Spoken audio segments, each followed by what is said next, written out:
Welcome to the BrainShape Podcast, hosted by Dr. Andrea Wilkinson, a show where we cut through the noise of the ever-growing, ever-changing world of brain health. What works and what doesn't, what's fact and what's fiction. We look at tips, tools, and techniques backed up by real scientific studies to help you keep your brain healthy and hopefully have some fun along the way. Now, here's your host, Dr. Andrea Wilkinson. You're listening to the BrainShape Podcast, episode number 15.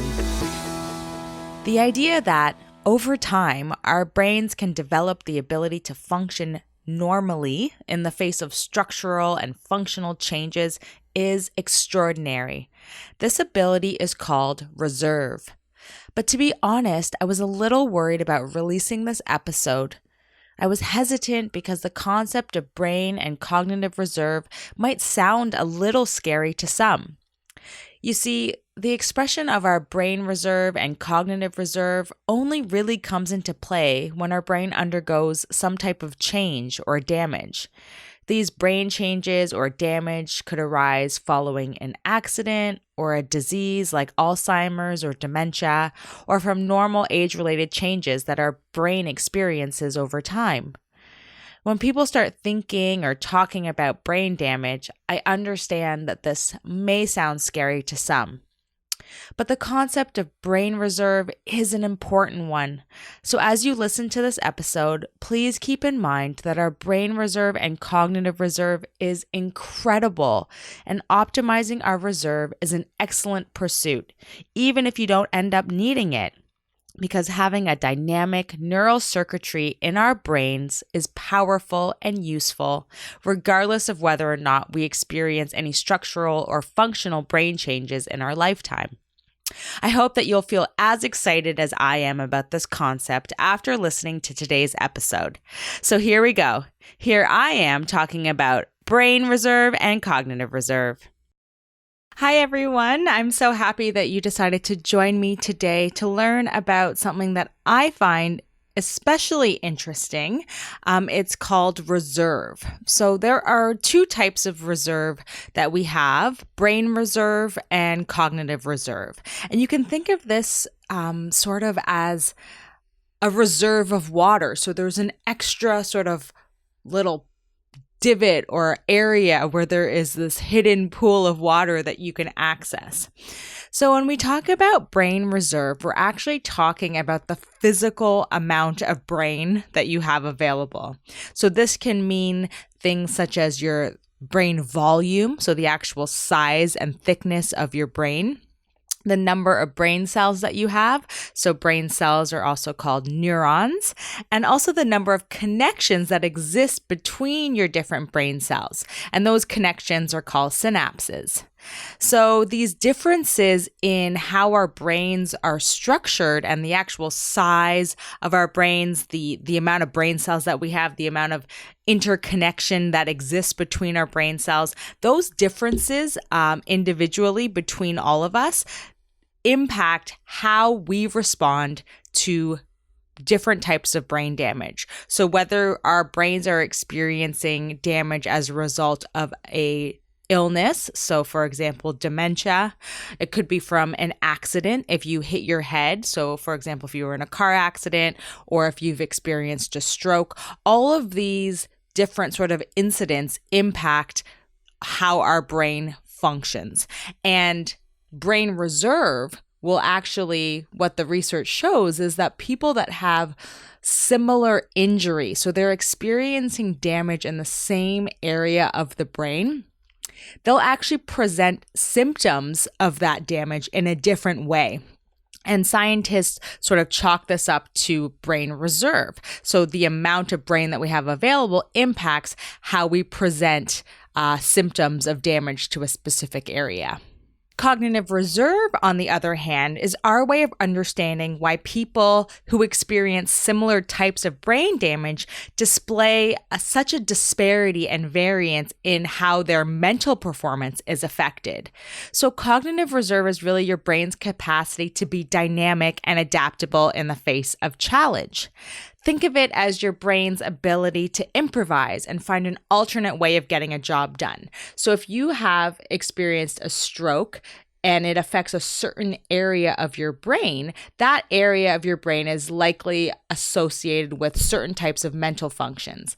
But if your brain has been dynamically wired, your brain has this capacity to sort of work around the damage in a really unique way. And how well and how many different routes it has, how many alternate routes it has to execute on the same mental function, that is an indication of your cognitive reserve. And cognitive reserve is really developed from a lifetime of education and curiosity, because think about it as creating these sort of dynamic, interconnected, complex webs of roots in our brain. So cognitive reserve really exists when there's a mismatch between brain damage and mental performance. And again, the brain changes that are experienced could be from a wide variety of causes, whether it's a disease such as dementia, a car accident, or hitting your head in some other way, experiencing a stroke, or some normal age-related changes in our brain. So on today's episode of the BrainShape Podcast, I really want to talk about this concept of reserve. So what is brain reserve? What is cognitive reserve? And how is it that we can execute and create a life that really contributes to our capacity to build up our brain and cognitive reserve?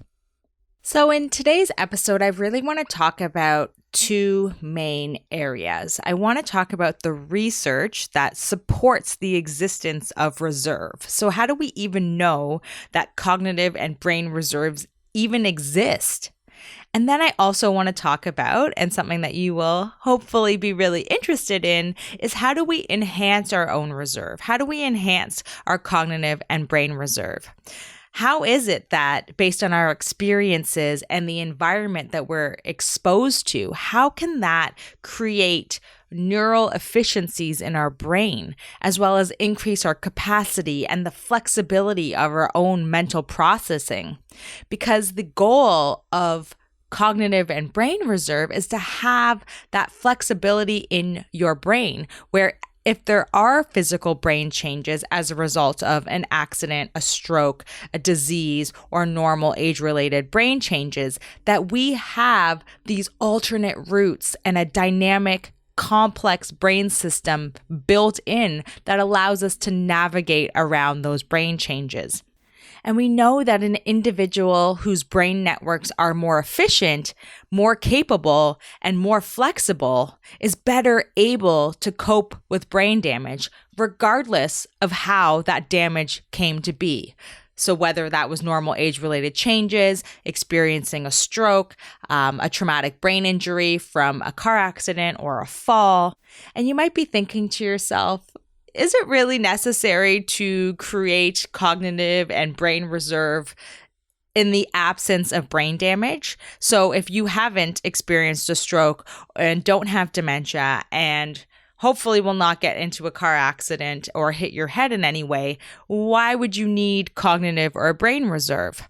Well, it's essential that we create cognitive and brain reserve for ourselves, because we want a brain that's highly efficient and dynamic and adaptable in the face of challenge. That will never be a bad thing. Also, the fact of the matter is that we don't know the challenges we're going to face in the future. We don't know the extent of normal age-related brain changes that our brains will undergo, that you may experience. You don't know if dementia is in your future. You don't know if there's going to be some sort of an accident. And so it's always important and far better for us to create this reserve in ourselves as an extra layer of protection. Think of cognitive reserve as your brain's ability to improvise and find alternate ways of getting a job done. And as I mentioned, this is really developed by a lifetime of education, learning, curiosity, and pushing yourself outside of your comfort zone. Cognitive reserve is like having a really good navigation system in your car. So if we close down a major highway in Toronto, which is where I live, If you had a really good navigation system in your car, you will still be able to get to your destination using a series of city streets and alternate routes. So cognitive reserve is just like having this really good navigation system. It creates these alternate routes and ways of getting things done, even in the presence of some sort of barrier or some sort of road blockage. So cognitive reserve really gives your brain multiple neural pathways. It provides multiple different ways and avenues that you can use to get to the same piece of information or the same destination. So to compensate for brain shrinkage or damaged areas, your brain actually reroutes communication pathways to avoid damaged areas. Think of it like driving your car from point A to point B. And if there's a traffic jam or construction, instead of just sort of sitting in this traffic and not moving, you can actually navigate around the damage or navigate around the traffic and the construction in a way that will effectively get you to your destination. And so cognitive reserve and brain reserve is just having this capacity to navigate around neural and brain pathology. And that's another fancy way of just saying brain damage. So regardless of where that damage came from, whether it was a stroke or an accident or dementia or normal age-related brain changes, having that capacity to navigate around different brain changes is an important capacity for us to have and to create and maintain in our lives. So you might be wondering, where is it that this whole notion of reserve came from? Well, it was actually first proposed in 1988 when a researcher named Robert Katzman made a peculiar discovery. So it was 1988. It was really not that long ago. So this concept of brain and cognitive reserve is relatively new. So what did Katzman do? So Katzman was looking at the brains of 137 residents who had passed away. So these were 137 individuals who were living in long-term care homes. Their average age was around 85 years old. And so Katzman was really interested in looking at their brains after they had passed away. So 75 of the residents had Alzheimer's disease. So this was indicated by their performance on mental assessments done prior to their death and also by what their brains looked like after they had died. So there's certain types of pathology or brain disease that is evident in someone's brain when they have Alzheimer's disease.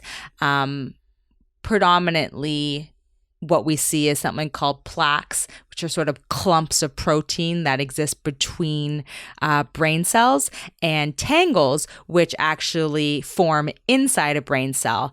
And essentially, this pathology or brain disease, the plaques and tangles, disrupt how our brain cells communicate with each other, and it also kills brain cells. And so that is why Alzheimer's disease and dementia is called a neurodegenerative brain disorder, because your brain is shrinking and parts of it is dying off. And it's because of this pathology, plaques and tangles. So when Katzman looked at the brains of the 75 residents that had Alzheimer's disease, as indicated by their performance on this mental assessment, they had these plaques in their brains.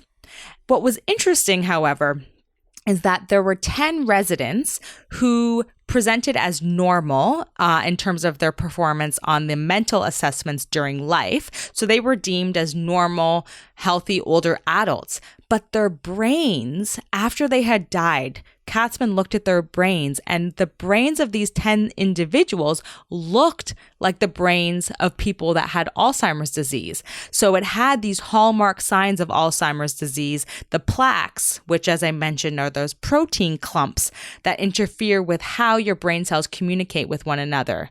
So these 10 individuals didn't have symptoms of Alzheimer's disease while they were alive, but their brains looked like they had Alzheimer's disease. But when they were living, they didn't have the hallmark mental symptoms of Alzheimer's disease, such as memory problems, disorientation to space and time, communication difficulties, for example. So again, their brains looked like they had Alzheimer's disease because of the presentation of those plaques or those protein clumps between brain cells, but their symptoms while they were alive did not represent someone that had Alzheimer's disease.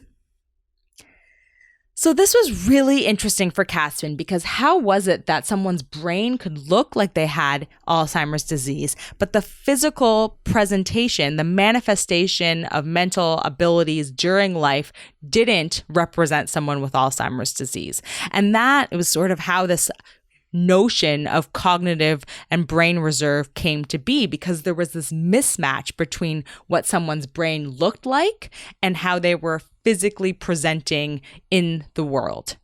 And so what was also really interesting about these 10 residents is that their brains actually weighed more. So they had more neurons than residents that had a similar age that also didn't have cognitive impairments. So they had sort of bigger, thicker, more brain cells that existed in their brains. So Katzman concluded that the brains of these 10 individuals had built up a reserve over their lives, which resulted in them having larger brains and more neurons. And as a result of having these larger brains and additional neurons, they were able to live their lives without the manifestation of symptoms of Alzheimer's disease, even though they had the brain pathology, the brain disease presentation that indicated that they should have been presenting with Alzheimer's disease. So in other words, their brains were connected in such a way that their brains were able to navigate around this disease and those plaques, those protein clumps that were disrupting communication between brain cells. It didn't impact them in the same way because of the reserve that they had built up over their lives. People were presenting as normal in terms of their mental functioning, but their brains actually had damage. It actually had the pathology associated with Alzheimer's disease. So cognitive reserve and brain reserve is really our ability to retain normal levels of functioning in the case that we had brain damage or disruption to how our brains were functioning. So a lot of the research that supports the impact that our environment has on our brains comes from animal research. So this is when we study mice, and it allows us to sort of make these inferences on how it will in fact impact humans. So there was a research study done by Van Praag and colleagues in 1999, and they looked at how enriched environments impacted the brains of mice. So what they found is that adult mice who were exposed to enriched environments showed increased brain cell growth. So how did they enrich the environments of mice? Well, these mice that had the opportunity to live in these rich environments were living with lots of toys to explore. So there was lots of opportunities for learning. They had more opportunities for social interactions because they lived with other mice, and they also had opportunities for physical activity. So their houses or homes, their cages were equipped with running wheels. And what they found, Van Praag and colleagues, is that the mice that were exercising on the running wheel, as well as those that had the enriched environment. So they had opportunities for learning with all of those different toys they could explore. They were living with different mice, so they had opportunities for social interactions. And they were also running on that running wheel for physical exercise. They showed more brain cell growth, which is also known as neurogenesis. And the brain cell growth was taking place specifically in the hippocampus, which is an area of the brain that is responsible for learning and memory. So what does this research really tell us? Well, it tells us that having an enriched environment really impacts how our brain is structured. So these lifestyle modifications can impact the actual physical structure of your brain, having more opportunities for physical activity, increasing your opportunities to learn, and also having social interactions. All of this really impacts how our brain is structured. So it actually can increase the number of brain cells that grow in our brains. So ultimately, living in these enriched environments and submerging ourselves in these enriched environments can affect how our brain deals with damage, disease, or normal age-related changes. And it does that by impacting the structure and function of our brain. So having these enriched environments, opportunities for learning, lots of social interactions, lots of physical activities impacts the number of brain cells, the size of our brains, which as a result will impact how disease affects our brains and presents outwardly. So, what is the other evidence that exists that demonstrates the concept of brain and cognitive reserve? So, some of the research also uses humans, which is good. But some of the researchers have looked at the brains of people that are at the same stage of dementia. So their manifestation of the disease is at the same level. So the amount of mental and cognitive impairment that they're experiencing in terms of their memory performance, disorientation to space and time, communication difficulties, planning difficulties. They're individuals that have been deemed to be at the same stage of dementia, but when these individuals go through a scanner and they look at their brains, what they find is that individuals that have higher levels of education or more complex occupations and higher IQs, their brains actually looked like they were more advanced in the dementia or Alzheimer's disease. So they had more brain pathology, they had more brain disease, but their presentation of the disease was at a level that wasn't in line with the amount of damage that they had in their actual brains. So this observation supports the notion that individuals with more reserve, they can tolerate more brain disease, but present a normal or relatively normal or more intact symptoms outwardly. So the amount of brain damage doesn't coincide with the amount of damage actually in their brains. Similarly, people with Alzheimer's disease who have a higher level of education and occupational attainment actually show a more rapid rate of cognitive decline than those with lower education and occupational attainment. So this also supports the concept of brain reserve by illustrating that at any level of Alzheimer's disease severity, the underlying brain damage as a result of the Alzheimer's disease is more advanced in people that have higher levels of reserve because they are better able to cope with the damage that's happening inside their brains, and it doesn't match how they're presenting their symptoms outwardly. But once their symptoms do start to be presented outwardly, the underlying brain disease is at such an advanced level that the cognitive symptoms appear to decline rapidly. So you could say this another way is that cognitive reserve is the extent to which your brain can withstand damage and still function normally. But eventually, there's too much damage and your cognitive reserve is exhausted and the cognitive deficits become apparent. So once your brain's cognitive reserve capacity is depleted past some fixed critical threshold, the clinical or functional deficits emerge at a rate that appears to be fast. So how is it that we can build our own cognitive and brain reserve? So the research really shows that individuals with high levels of education, more complex occupations, higher IQs, higher level of socioeconomic status, all contributes to increases in cognitive and brain reserve. But the fundamental piece is that what all of those things actually drive is someone who has an engaged lifestyle. So fundamentally, having an engaged lifestyle is what impacts our ability to have strong cognitive and brain reserve. So what does living an engaged life mean?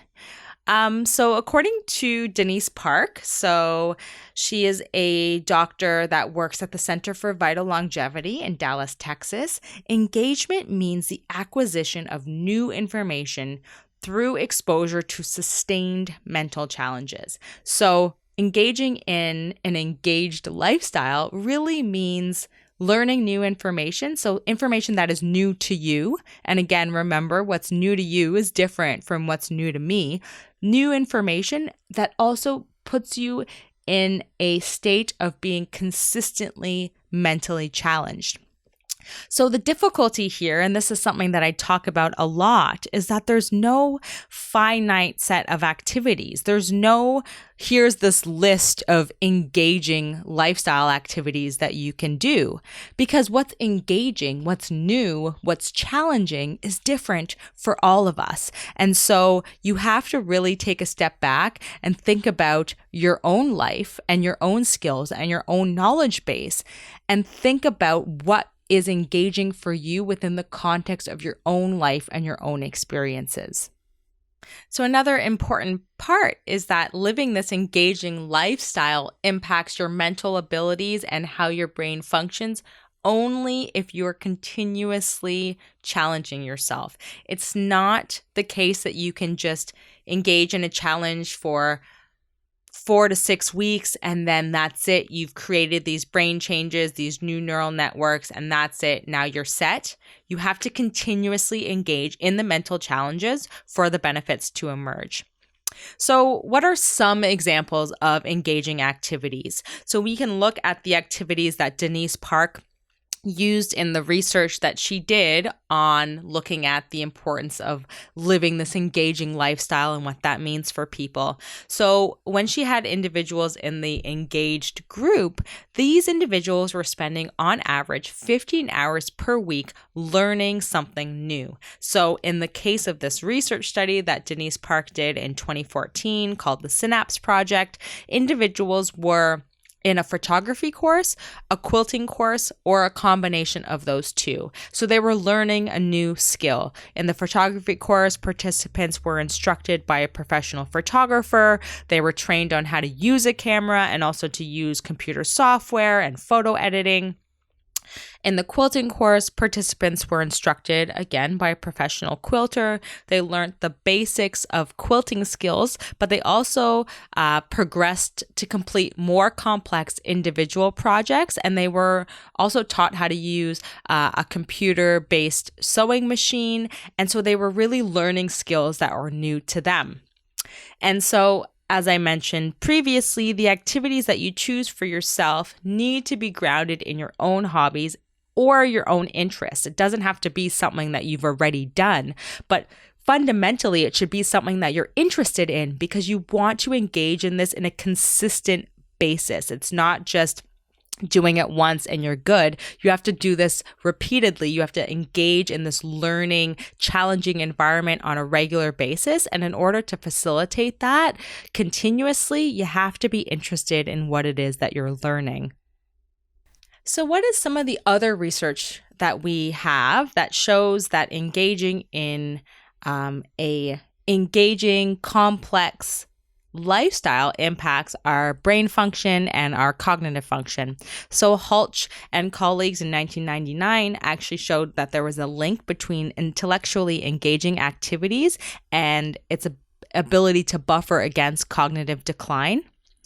We also know that level of education, as I've mentioned many times in this podcast episode, it's really used as a proxy for reserve. So people with high levels of education often have more brain and cognitive reserve.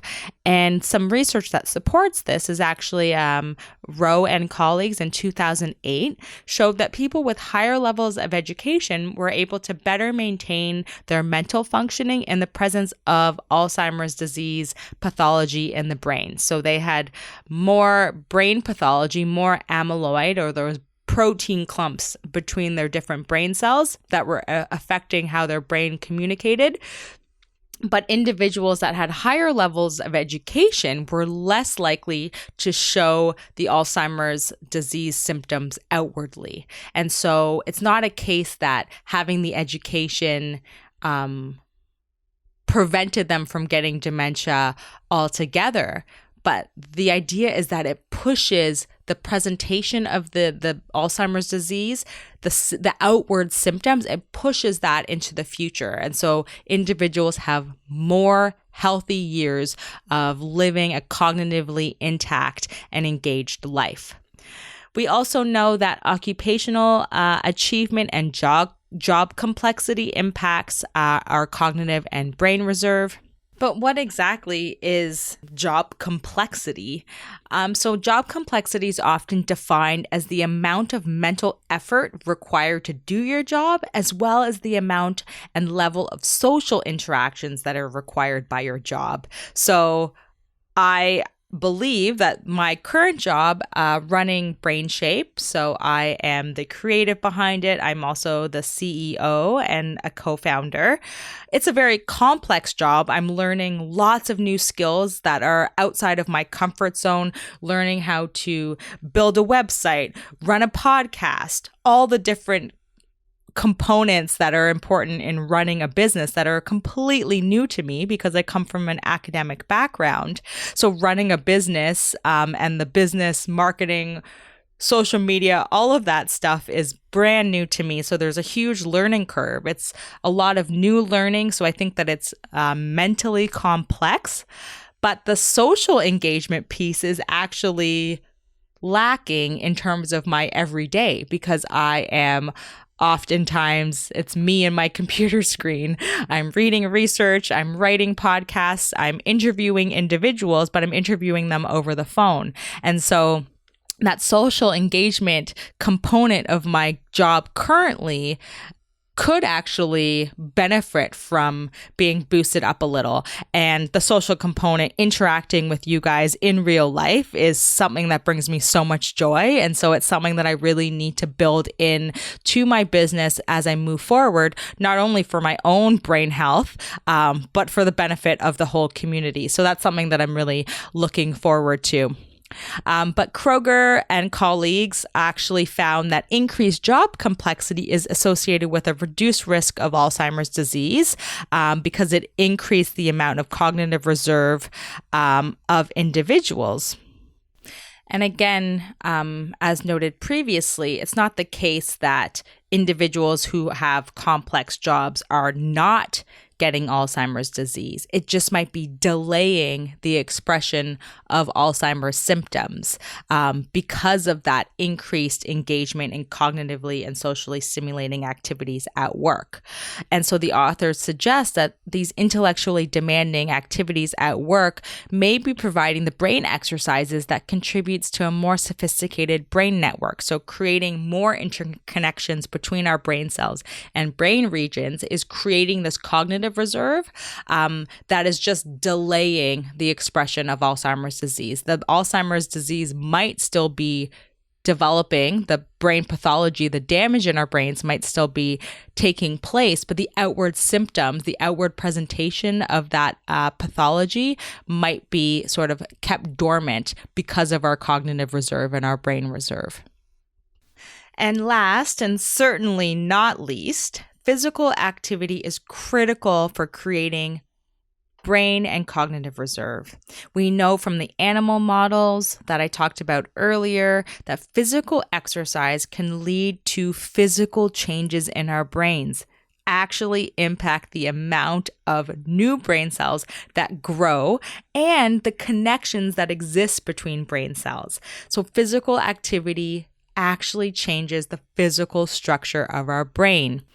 So we also know that physical exercise protects the physical structures of our brains. So it actually slows down age-related loss of brain volume. And that's from research by Chang and colleagues in 2016. So it's also super important that I mention that physical activity does not need to be extreme for it to be positively impacting your brain. And really important for you to think about where your current physical capacity is in terms of physical exercise and working within that. And if you want to learn some new techniques or expand your physical horizons, really important that you talk to a professional because we obviously don't want anyone getting hurt. But we know that it doesn't need to be extreme to be beneficial. One study found that engaging in leisure time physical activities of moderate intensity, at least 2 times a week, was beneficial. Another research study looked at the benefits of Tai Chi, so that's the mind-body exercise. They were engaging in 30 minutes of Tai Chi 3 times per week for 12 months, and that was really found to have these beneficial impacts on older adults. If you're interested in learning specifically about Taoist Tai Chi arts, I encourage you to listen to episode 8 of the BrainShape podcast, where we talk all about the impact of Taoist Tai Chi arts for our guest, and it was extremely enlightening and insightful. So I invite you to listen to that if you're curious about Tai Chi as a form of exercise. And it's likely that the physical activity that we engage in impacts our brain through a variety of different avenues. So it could be reducing the likelihood of vascular disease, it could be improving and sustaining blood flow and nutrients supplied to the brain. It could be impacting our respiratory function, promoting the growth of new brain cells, as I mentioned, and really preserving the brain cells and interconnection between our brain cells that already exists. So physical exercise is such a critical foundational component of creating and maintaining cognitive and brain reserve. So I really hope that you incorporate physical exercise in your everyday in some capacity, even if it's, just walking around your block, just getting outside and moving your body. So super important. So I really hope that this episode was insightful for you about what cognitive and brain reserve is and how we can change and create environments and experiences for ourselves that equip us with the cognitive and brain reserve that will ultimately impact our ability to withstand brain changes. So whether those brain changes occur because of a disease like Alzheimer's disease or a stroke or hitting our heads in an accident or normal age-related brain changes, having the reserve creates our protection to withstand some changes and still be able to function at a normal level. So cognitive reserve is really created through exposing ourselves to enriched environments, socially rich environments, physically rich environments, and mentally challenging environments. We need to be learning and creating to be able to grow these new brain cells and create new connections between existing brain cells. So this ultimately leads to a more densely packed network of brain connections. And the logic follows that with a higher number of healthy synapses and brain connections, more brain cells available, more routes that are built to be able to get from one part of our brain to another, we have built up this reserve in our brains that provide us with the capacity to experience change and not have it impact how our symptoms or cognitive and mental abilities are presented outwardly. So the final take-home message is really to highlight the importance of creating a lifestyle and life experiences that are complex and create opportunities for new learning through leisure activities, work, volunteering, and you really want to ensure that you create consistent challenge for yourself. Also be sure to be socializing on a regular basis, and really important to be engaging in physical activities that are appropriate for your current physical capacity, and trying something new, explore Tai Chi, or take an exploratory walk around your city. Ultimately, you want to create a life that is full of experiences that build up strong and efficient and resilient brain connections. These differences in our lifestyles is ultimately what controls the relationship between our brain pathology and damage and how it presents itself outwardly. So you really want to create an engaged lifestyle that helps you create and really build up our brain and cognitive reserve that allows us to cope for a longer time without any outward symptoms of brain changes. If you've missed any of this, you can dive into the show notes for this episode and all past episodes at www.brainshape.ca/podcast. To access the show notes from today's episode specifically, just type episode 15 in the search bar, and today's episode will pop right up. Thank you so much for tuning in. I hope that you found it valuable to learn about cognitive and brain reserve and how you can create a life that fosters the creation of both through living an engaged and mentally challenging life, socializing, and moving your body every day. Don't forget to subscribe to the podcast so that you'll be notified every time we publish a new episode. And since we're a weekly show, I'll see you back here next week. In the meantime, you can follow me on social media at BrainShapeTO, and be sure to let me know if there are any specific topics that you want me to cover on the podcast. Until next time, keep your brain in shape. And as always, it's been such a pleasure hanging out with you.